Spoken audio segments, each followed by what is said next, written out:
Amateur horror content is not unknown to the internet, and YouTube has been the perfect place for creators interested in producing this type of content for many years.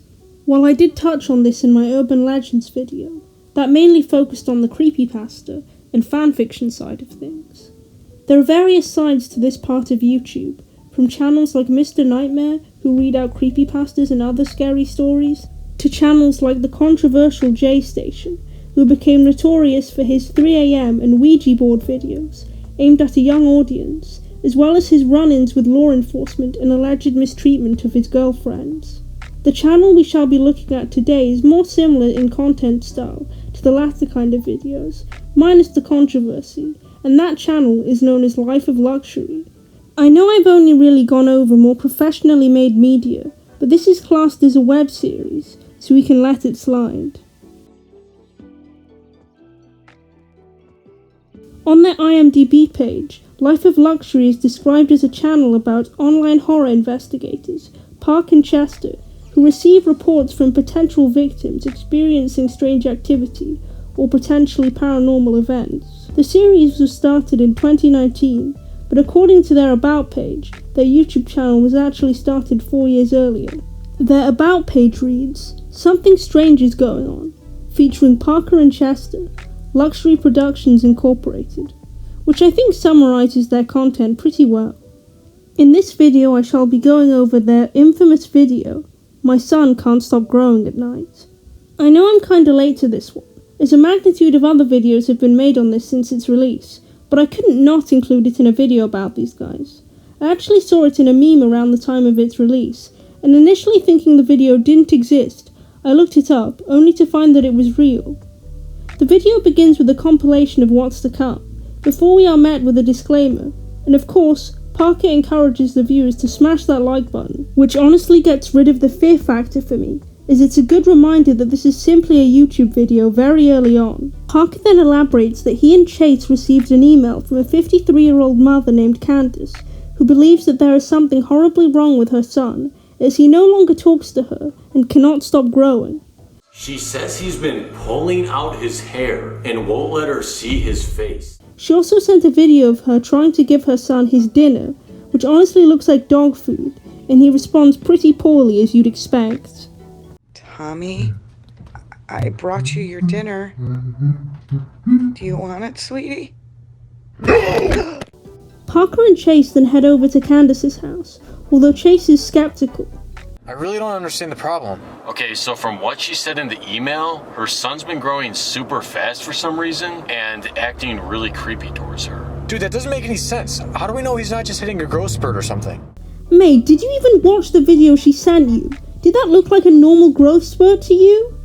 When they arrive, Chase gets scared as the windows are blacked out, but Parker convinces him to go inside with him anyway. Candace lets them in warily, and her behavior seems off from the get-go.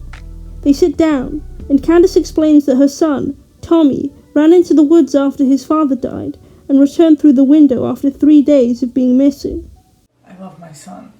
He's my whole world, but this isn't my Tommy." Subtle.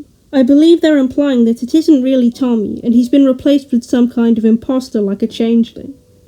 Parker and Chase go to Tommy's room to talk to and film him, and he is just seen combing what's left of his hair and singing weirdly. When Parker asks to talk to him face to face, Tommy turns his head 360 degrees, the Exorcist style. This freaks our protagonists out, and when Chase complains later, Parker dismisses the mask he was wearing as a... It could be some sort of grieving thing after his dad passed. So I guess they're just going to ignore the fact that he turned into an owl there, and instead they decide to start setting up the security cameras to see what this kid does at night. Chase states that he doesn't feel safe in the house, but again, Parker dismisses it. Around 1 AM, Tommy is seen struggling in his bed before his feet and hands poke out of the covers. This effect is done pretty decently, and you can't really notice the extra actor at all. Tommy then gets out of bed and is then seen eating the food that was left for him. It is now past 2 AM, and he leaves his room, crawling on all fours, but unfortunately this effect is not done as well, and the costume reminds me of those Slenderman prank videos from back in the day. He enters his mother's room and begins dancing or something, before he does something which I can assume is drinking her blood or spinal fluid or something, like a mosquito. At 3 a.m, Tommy is seen in his room and his head rotates towards the camera. The following morning, Chase goes to wake Candace up, but is horrified to find a strange substance on her, as well as her being able to get up despite being somewhat conscious. They show Candace the footage, but she refuses to contact the authorities, and they barricade her door in the hopes of preventing him from re-entering her room. Again, Chase demands that they leave, but Parker refuses as he doesn't want to leave Candace. Here's the thing though, why can't they just take Candace with them? They all fall asleep, and at 2 a.m. Tommy turns the camera off paranormally. At 3 a.m, Tommy approaches his mother's room, roars,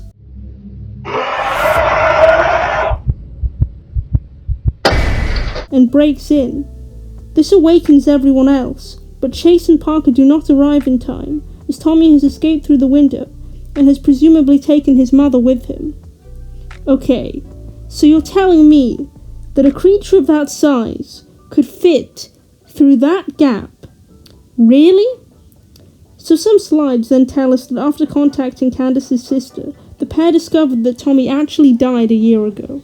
Very spooky, I know. So what did I think of this video? I mean, it's not really my cup of tea and I certainly wouldn't go out of my way to watch it for fun. The production value wasn't terrible. In fact, it was pretty good for a YouTube video, but I didn't find a lot of the effects particularly convincing. I think the woman who played Candace was a decent actor, but Parker and Chase didn't emote very well, especially when they were trying to comfort Candace. Candace, listen, it's alright, okay? Chester and I are going to do the best we can.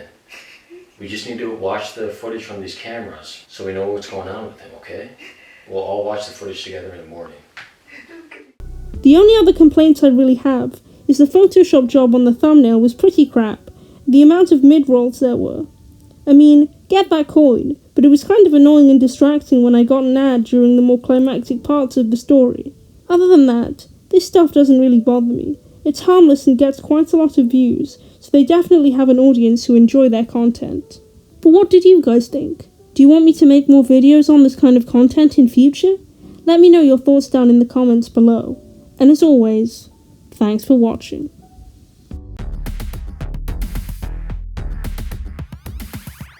Hey gang. Your favorite monotone vampire robot Soapy is back at it again with finishing another review. I hope you enjoyed it. Can we please hit 1 million likes? Thanks. All please subscribe please. Bruh, nice parody outro, mate.